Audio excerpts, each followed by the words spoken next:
Heroes exist everywhere, in every neighborhood. They're ordinary people with an extraordinary love for their gente, and it's that love that gives them the strength to lift up an entire community. My name is Andrew Santiago, and this is For the Love of the Neighborhood. Today we're dropping by North Spring Street, Los Angeles, California, so that I can introduce you to a very special friend of mine.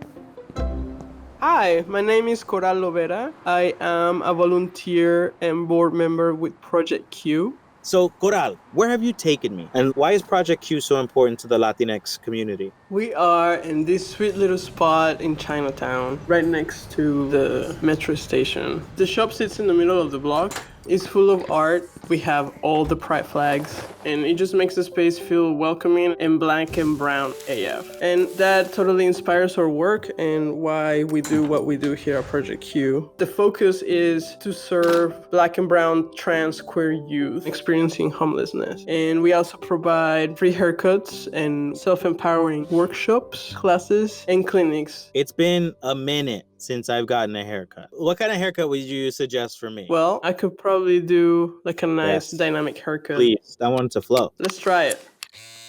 Have you always wanted to be a barber? Honestly, I found out through trial and error. I was born and raised in Ciudad de Mexico. We emigrated to the US when I was 15. I came out to my parents when I was 19.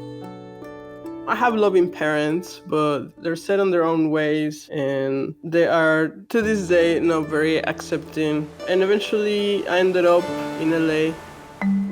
I started working at a law firm, and I was translating and interpreting for people. But I found out that I don't excel in the office setting. I was afraid to conform to those beauty standards or societal standards to survive.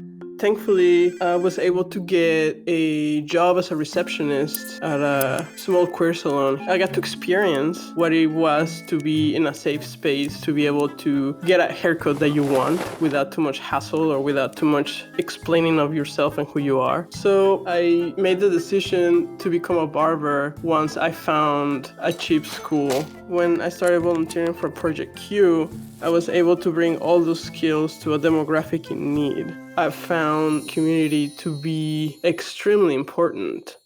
One of my first times volunteering, I cut the hair of this younger person that's still figuring out who they are. They had long, beautiful black hair. They knew they wanted it shorter, but they were afraid.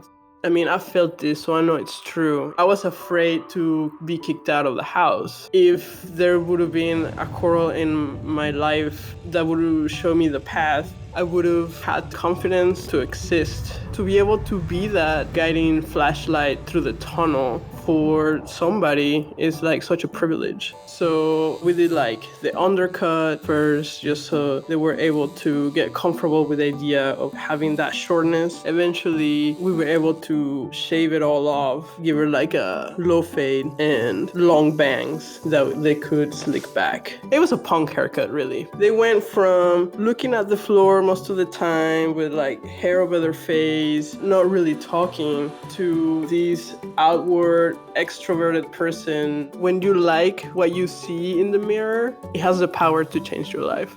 That's beautiful. Thank you for that. And thank you for all that you do in the community. Thank you so much, and thank you so much for having me.